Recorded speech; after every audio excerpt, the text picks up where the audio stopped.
महोदय, आपने मुझे इंटरवेंशन करने की अनुमति दी, इसके लिए सर्वप्रथम आभार व्यक्त करती हूँ। ये अनुमति मैंने आपसे इस आधार पर मांगी, इस सोच को प्रतिबिंबित करने के लिए मांगी कि अमृत काल में जॉइंट सेशन को पहली बार आदिवासी समाज से आई एक महिला ने संघर्षों के बाद महामहिम राष्ट्रपति के पद पर आसीन हो, हम सबको अपने आशीष वचन दिए। मैं उसके लिए सर्वप्रथम उनका आभार व्यक्त करना चाहती हूँ और महामहिम राष्ट्रपति जी से कहना चाहती हूँ आपके माध्यम से कि वो ना सिर्फ आदिवासी समुदाय का, ना सिर्फ महिलाओं का, बल्कि पूरे राष्ट्र का गौरव है। मैं आज इस सदन में एक सांसद को सुन रही थी जिन्होंने अपने भाषण की शुरुआत ही इन शब्दों से की कि वो महामहिम राष्ट्रपति जी के अभिभाषण का विरोध करते हैं। कहीं ना कहीं मन में ये टीस थी कि महामहिम राष्ट्रपति जी किसी एक राजनीतिक दल से नहीं बल्कि पूरे राष्ट्र के गौरव से, गरिमा से संबंधित हैं। तो जो राष्ट्र का सबसे उत्तम प्रतीक है, उनका विरोध इस सदन में, उनके भाषण का विरोध इस सदन में क्यों हो, ये मेरे मन में प्रश्न निश्चित रूप से उठा।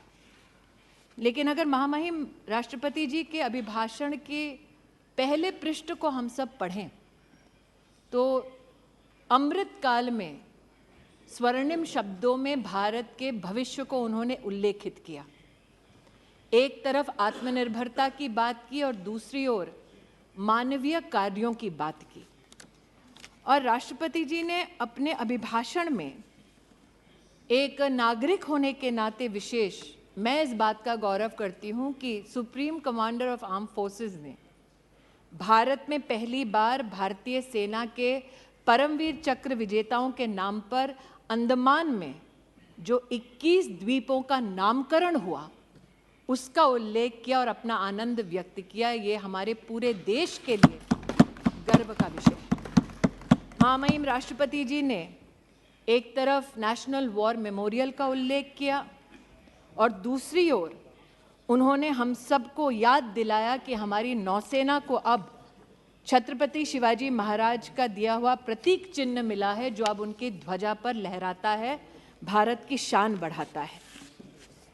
और महामहिम राष्ट्रपति जी के इस उद्बोधन में, अभिभाषण में मात्र 2-3 बिंदुओं पर मैं अमेठी की सांसद के नाते भी आपकी अनुमति से आभार व्यक्त करना चाहती हूँ। राष्ट्रपति जी ने अपने अभिभाषण में एक श्लोक कहा था, ग्रंथों का उल्लेख कर उन्होंने कहा कि अयम निजः परो वेति गणना लघु चेतसाम, अर्थात अपना ये है पराया ये, ऐसी सोच होना उचित नहीं। और राष्ट्रपति जी के इसी संकल्प, इसी चिंतन को चरितार्थ किया है मोदी सरकार ने। इसलिए अमेठी की सांसद होने के नाते हमारे यशस्वी प्रधान सेवक का मैं आज विशेष आभार व्यक्त करती हूँ, क्योंकि अपने पराये की सोच से परे हटकर मेरे संसदीय क्षेत्र में महामहिम राष्ट्रपति जी के अभिभाषण को अगर मैं अमेठी की दृष्टि से देखूं तो हमने क्या पाया, क्योंकि 50 वर्ष खोया बहुत मेरे संसदीय क्षेत्र ने। आज इस सदन में एक सज्जन जिनको अमेठी ने मैजिक दिखाया और विधानसभा के चुनाव में 4 विधानसभा क्षेत्रों की सिक्योरिटी डिपॉजिट भी जब्त कराई, ऐसे सज्जन ने हमारे प्रधान सेवक पर कटाक्ष किया। लेकिन मैं अमेठी की ओर से आज इस बात का उल्लेख निश्चित रूप से करना चाहती हूं कि जब रूस के साथ भारत में शस्त्र की दृष्टि से नई तकनीक का संचार हो तो 5,000 करोड़ की लागत की असॉल्ट राइफल की फैक्ट्री अमेठी तब आई जब सांसद भारतीय जनता पार्टी का नहीं था बल्कि कांग्रेस पार्टी का था। राष्ट्र के संरक्षण के लिए, अपने पराये का भेद ना कर, ये उत्तम उदाहरण मेरे संसदीय क्षेत्र में प्रस्तुत करने के लिए मैं देश के प्रधान सेवक का आभार व्यक्त करती हूँ। महामहिम राष्ट्रपति जी ने अपने अभिभाषण में नारी की प्रतिभा, नारी के योगदान और राष्ट्र के भविष्य के निर्माण में नारी की भूमिका को उल्लेखित किया है। आज इस सदन में हमारी एक वरिष्ठ नेता हैं जो निश्चित रूप से महिलाओं की दृष्टि से महामहिम राष्ट्रपति जी के अभिभाषण पर अपने विचार व्यक्त करेंगी, लेकिन एक छोटा सा अपनी ओर से मेरा प्रयास है कि इस सदन को मैं अवगत कराऊं कि ग्रामीण अंचल में महिलाएं जो सेल्फ हेल्प ग्रुप के माध्यम से अपने परिवार को आर्थिक रूप से सशक्त करती हैं, उनका यूपीए के कार्यकाल में और मोदी सरकार में क्या स्थान रहा। हम सब इस बात को जानते हैं कि एक सदस्य ने यहाँ चुनाव का उल्लेख किया कि एक चुनाव से पहले एक बहुत ही प्रचलित इंटरव्यू था जिसमें विमेन्स एम्पावरमेंट की बार बार बात हुई, लेकिन वो शब्द धरती पर कितने फलीभूत होते हैं उसका मैं एक प्रमाण यहाँ देना चाहती हूँ। 2009 से लेकर 2014 तक देश भर में सिर्फ 19 लाख सेल्फ हेल्प ग्रुप्स को भारत सरकार से सहायता मिलती थी। मोदी सरकार में ये संख्या बढ़कर अब 81 लाख हो गई है। 2009 से लेकर 14 तक जो राशि इन सभी सेल्फ हेल्प ग्रुप्स को दी गई वो लगभग 80,000 करोड़ थी, लेकिन मोदी सरकार में 2014 से लेकर 2022 तक ये राशि बढ़ाकर 4,93,000 करोड़ रुपया की गई। मैं प्रधान सेवक जी का विशेष आभार व्यक्त करती हूँ कि विमेन्स डेवलपमेंट के मात्र नारे को ट्रांजिशन करके राष्ट्र का अगर उत्थान करना है तो उसमें अहम भूमिका नारी की होनी चाहिए। मात्र इस एक सेल्फ हेल्प ग्रुप के आवंटन से ही आज वो प्रतिबिंबित होता है कि नारी और विशेषतः ग्रामीण अंचल की महिला की प्रतिभा पर देश के प्रधान सेवक को कितना नाज है और कितना विश्वास है। महोदय, स्वास्थ्य मंत्री जी यहाँ उपस्थित हैं। मैंने सदन में पहले भी कहा, आज भी कहती हूँ, हमारे समाज में ग्रामीण अंचल में गरीब तबके में महिला को अगर आप कभी पूछें साल 2014 से पहले कि क्या सार्वजनिक रूप से सर्विक्स कैंसर का और ब्रेस्ट कैंसर का कहीं भी उल्लेख होता था, ग्रामीण अंचल और गरीब तबके की महिला ये कहेगी कि इसका उल्लेख सामाजिक दृष्टिकोण से ना हो, ऐसा नहीं था। साधन उपलब्ध नहीं थे गरीब महिला को, इसलिए वो चर्चा में इस विषय को नहीं लाती थी। आज भी हजारों सैकड़ों महिलाएं ऐसी हैं कि अगर बुखार भी आ जाए तो अपनी नहीं अपने परिवार की पहले चिंता करती है। मैं आभार व्यक्त करती हूँ देश के प्रधान सेवक का और अभिनंदन करती हूँ स्वास्थ्य मंत्री जी का कि आयुष्मान भारत योजना के अंतर्गत 31 करोड़ कैंसर की स्क्रीनिंग हुई, जिसमें से लगभग 13 करोड़ से ज़्यादा देश की गरीब महिलाएं थी।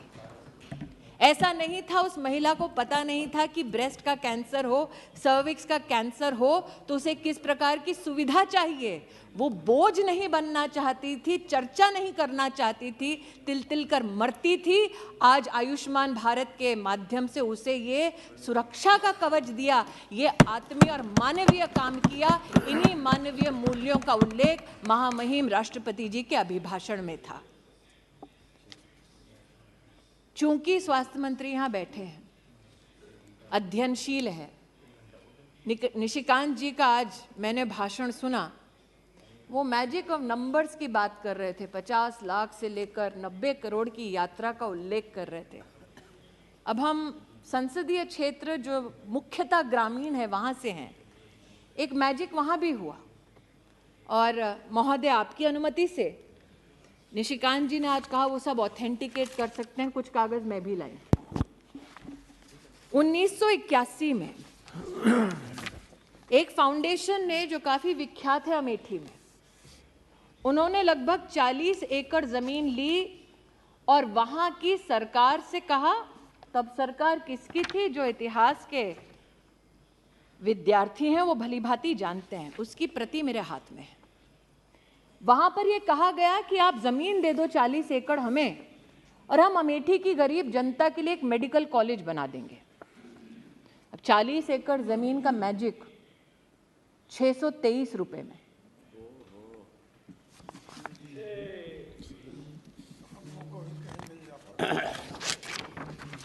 ₹623 का रेंट और सुरेश जी सुनिए, 623 रुपए का रेंट 30 साल तक 30 साल तक अमेठी के गरीब नागरिकों को ये बार बार कहा गया कि आपके लिए मेडिकल कॉलेज खोल देंगे। लेकिन आज अगर कोई अमेठी गया है तो जानेगा कि जिस धरती पर वो कॉलेज खोलने की बात कर रहे थे, उस पर उस परिवार ने अपने लिए गेस्ट हाउस बनाया।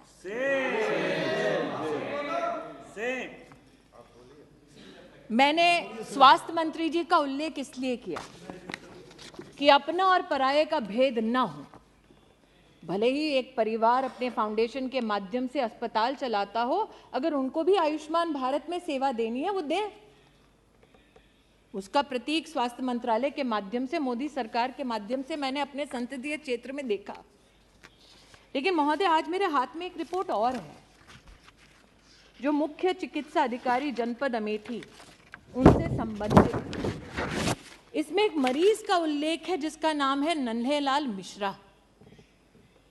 उस मरीज का दोष ये था कि वो उस जगह गया जहां पर इस परिवार का स्वामित्व है और अस्पताल चलता है, और ये कहा जाता है अमेठी में उनके परिजनों ने वीडियोग्राफिक एविडेंस दिया कि मरीज ने जाकर कहा, मैं आयुष्मान भारत से जुड़ा हूं, मोदी जी ने कहा है 5 लाख रुपए में मेरा मुफ्त का इलाज होता है, आपका अस्पताल इसमें चिन्हित है, आप मेरा इलाज करिए। नन्हेलाल मिश्रा को लौटा दिया गया और कहा गया, मोदी का कार्ड लाए हो, जाओ यहां से। काश नन्हेलाल मिश्रा आज इस सदन को बता सकते कि गंभीर बीमारी में लौटाए जाने से कितनी परेशानी होती है। लेकिन महोदय, ना उनकी आवाज इस सदन तक पहुंचेगी, ना सदन के बाहर तक पहुंचेगी, क्योंकि उनकी मृत्यु हो गई। और ये रिपोर्ट है जो कहती है कि मरीज की बीमारी के अनुरूप उनका इलाज नहीं हो सका। ये वो लोग हैं जो आज नरेंद्र मोदी पर बैठकर इस सदन पर कटाक्ष कर रहे थे, प्रहार कर रहे थे। इन लोगों ने एक सज्जन को उस संसदीय क्षेत्र में जहां 50 साल इनका राज रहा, आदमी को मरने दिया क्योंकि उसके पास आयुष्मान भारत का कार्ड था। 623 रुपए प्रतिवर्ष 40 एकड़ जमीन पर आज भी विराजमान है। लेकिन आभार व्यक्त करती हूं देश के प्रधान सेवक का, अमेठी को पहला मेडिकल कॉलेज 290 करोड़ से ज्यादा की लागत पर अगर किसी ने दिया तो मानवीय मूल्यों का परिचय देते हुए नरेंद्र दामोदर दास मोदी ने दिया। यहां बहुत ठहाके लगाए गए कि कोई यात्रा पे निकला था, इसलिए उनको लोगों ने कहा कि भैया ज़मीन हमारी जा रही है। मैं उनसे कहना चाहती हूँ, अगर गरीब की इतनी चिंता है तो पहले सम्राट साइकिल, अद्भुत दृश्य था महोदय, सिर्फ 1980 के दशक में अस्पताल के नाम से झांसा नहीं दिया गया। कहा गया, आइए इन्वेस्ट कीजिए, अपनी फैक्ट्री खोलिए, और फैक्ट्री खुलवाई गया। मुझसे ज़्यादा अर्थशास्त्र के ज्ञानी निशिकांत जी, इसलिए वो मैजिक बता पाएंगे कैसे हुआ। कहा गया, आइए फैक्ट्री लगाइए, फैक्ट्री का शिलान्यास करने हम आएंगे, फीता काटेंगे। अचानक फैक्ट्री वो बंद हो जाती है और ज़मीन फाउंडेशन को चली जाती है। फैक्ट्री की ज़मीन है ताकि वहाँ पर नया साधन, इंडस्ट्रियल खड़ा हो सके, मैन्युफैक्चरिंग हो सके, कागज पर दस्तावेज पर चिन्हित है कि आप यहाँ पर सिर्फ कमर्शियल एक्टिविटी कर सकते हैं, लेकिन अचानक वो जमीन परिवर्तित हो जाती है परिवार के पास, और वो परिवार नहीं अभी है भाई साहब, अभी बताती हूँ और डेट्स, वो परिवार उस जमीन को लेता है, उनके फाउंडेशन में लिखा आप कमर्शियल एक्टिविटी नहीं कर सकते, इतने साल वो जमीन खाली नहीं करते। वहां का किसान कोर्ट जाता है इस परिवार के खिलाफ, कोर्ट का आदेश लाता है और वो उस आदेश का हनन करते हैं, आज भी उस जमीन पर बैठे हैं और इस सदन में आकर गरीबों की बात करते हैं।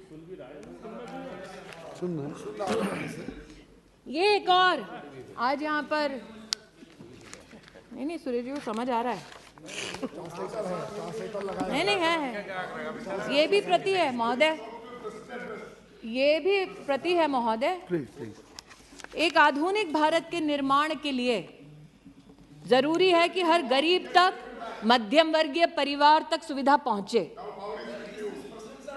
अब चूंकि राष्ट्रपति अभिभाषण में आधुनिक भारत के निर्माण की बात हुई है, तो इसलिए महोदय कहना जरूरी है कि प्रधान सेवक ने कहा कि सिर्फ चुनिंदा शहर नहीं बल्कि आधुनिक तत्व प्रगति के हर गांव, हर जिले तक पहुंचे।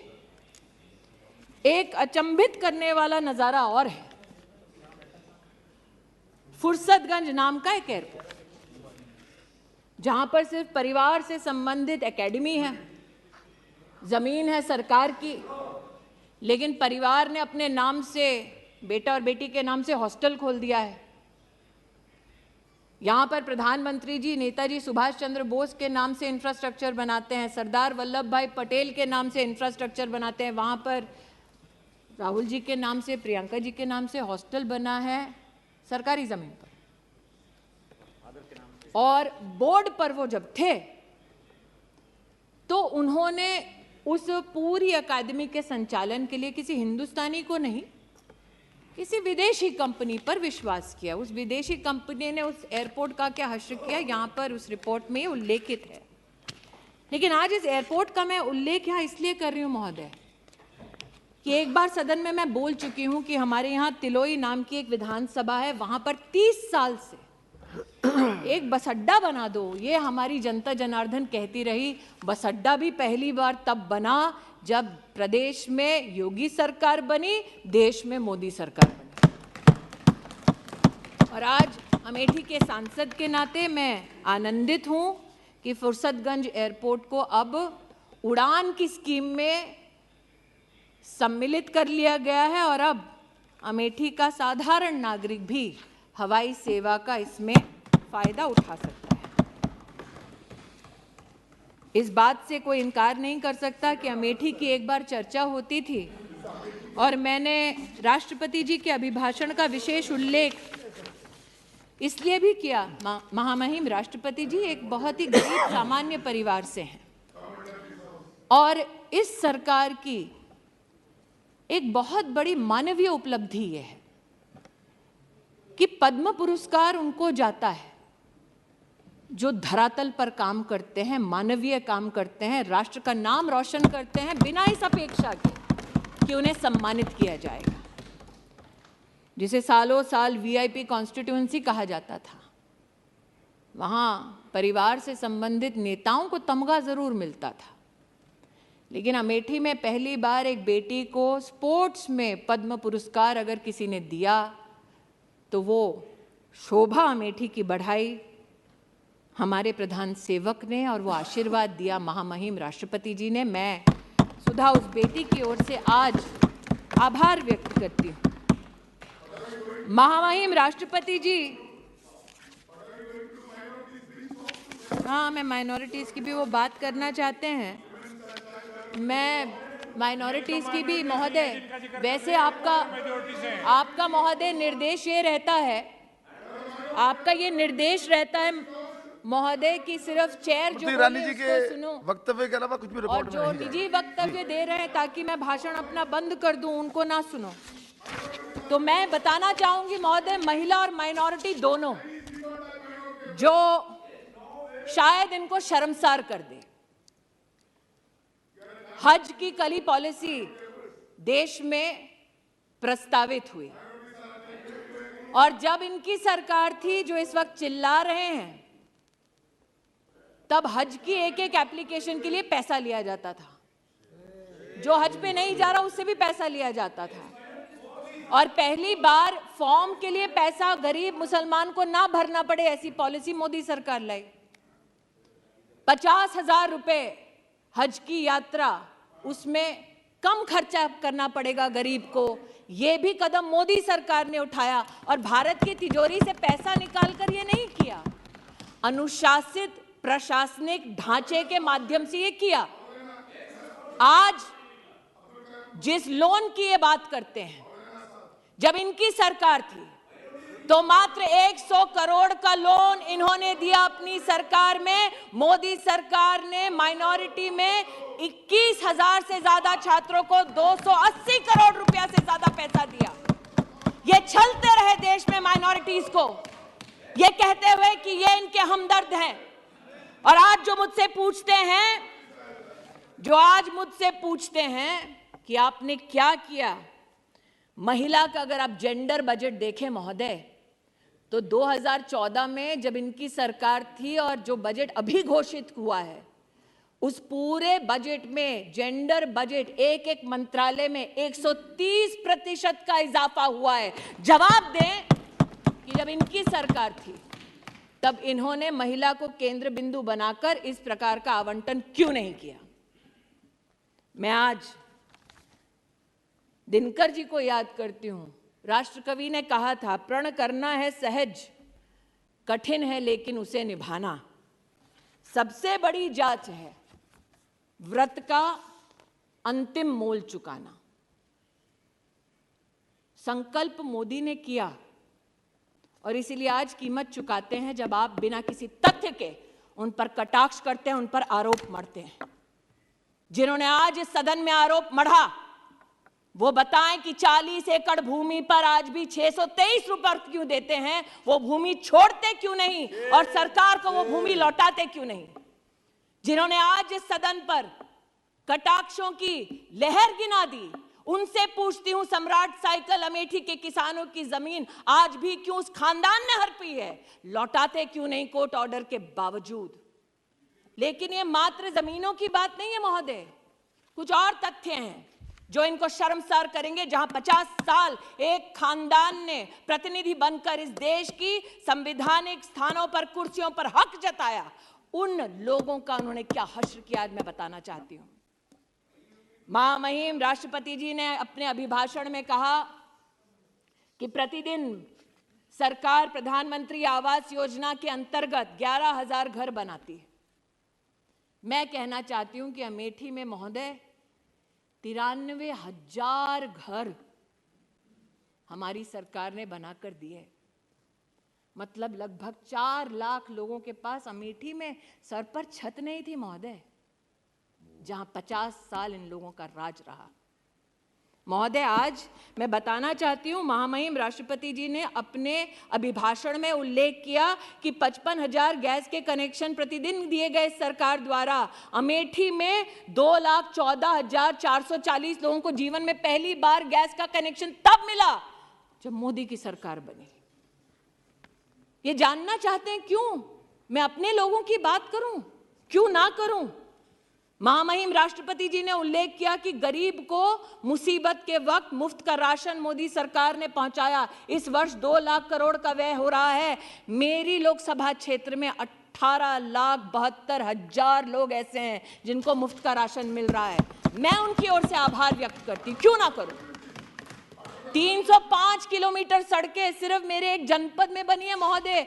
5 गांवों का नाम सुना देती हूं। 50 साल में इन 5 गांवों तक कभी सड़क नहीं पहुंची थी। जवाब देना पड़ेगा इन लोगों को जो बड़ी बड़ी डींगे हाँकते थे कि अपने ही संसदीय क्षेत्र में। मैंने महोदय सुना था हिंदी में, दिया तले अंधेरा, चोर की दाढ़ी में तिनका, उल्टा चोर कोतवाल को डांटे। आज इन सारी हिंदी की जितने भी हमारी प्रोवर्ब्स हैं, उनका एक दर्शन मैंने यहां किया है। उनको जवाब देना पड़ेगा। 5 गांव के नाम भी बता देती हूं जहां सड़क ही नहीं पहुंची कभी। इसलिए महोदय, आज महामहिम राष्ट्रपति जी के अभिभाषण पर आभार मैं इसलिए व्यक्त करती हूं कि देश में पहली बार आदिवासी समुदाय की एक बेटी को, एक महिला को राष्ट्र के सबसे उच्च संवैधानिक पद पर मात्र नरेंद्र भाई मोदी के प्रयासों से पहुंचाया गया। इतना ही संतोष नहीं कर रही हूं, मैं गौरव करती हूं इस बात का कि अगर आप समुचित सरकार का आदिवासी क्षेत्र के लिए बजट देखिए तो जब कांग्रेस की सरकार थी तो 19,000 करोड़ रुपया खर्चा करते थे, पूरी सरकार को कहते थे, और जब मोदी जी की सरकार बनी तो 88,000 करोड़ रुपया मात्र आदिवासी परिवारों के लिए हमारी सरकार ने व्यय किया। क्योंकि मैंने दिनकर जी का उल्लेख किया तो आप तो वरिष्ठ हैं महोदय, आप राष्ट्र कवि का कई बार कई भाषणों में उल्लेख भी कर चुके हैं, कई चर्चाओं में उनका उल्लेख कर चुके हैं। उन्होंने कहा था कि सच है विपत्ति जब आती है कायर को ही दहलाती है। वो कौन था जो कहता था विदेश से वैक्सीन लाओ? वो कौन था जो कहता था हिंदुस्तान की वैक्सीन ना लगाओ? और वो कौन था जिसने कहा कि विदेश पर नहीं अपने देश पर भरोसा करो, वैक्सीन यहां बनाओ और हर हिंदुस्तानी को मुफ्त लगाओ? उस शूरमा का नाम मोदी। इसलिए आज इतना ही कहती हूं कि विघ्नों को गले लगाया, कांटों में राह बनाया, और इसीलिए कांटों में राह बनाने के लिए और भारत के नवनिर्माण के संकल्प के साथ संकल्पित अमेठी को भी आशीर्वाद देने के लिए मैं देश के प्रधान सेवक का आभार व्यक्त करती हूँ, अभिनंदन करती हूँ, और महामहिम राष्ट्रपति जी को इस सदन के माध्यम से कहना चाहती हूँ पुनः कि वो सिर्फ महिलाओं का नहीं, सिर्फ आदिवासी परिवारों का नहीं, बल्कि राष्ट्र का गौरव है। और अमृत काल में हमारे राष्ट्र में इसी प्रकार की महिला और सामाजिक परिस्थितियों से उत्थान करने वाली महिला का उल्लेख बार बार हमारे इतिहास में स्वर्णिम अक्षरों में हो। अमृत काल में मेरी प्रभु से यही प्रार्थना है। महामहिम राष्ट्रपति जी को बड़े गौरव के साथ चरणों में शीश झुका के उनके अभिभाषण के लिए आभार व्यक्त करती हूँ।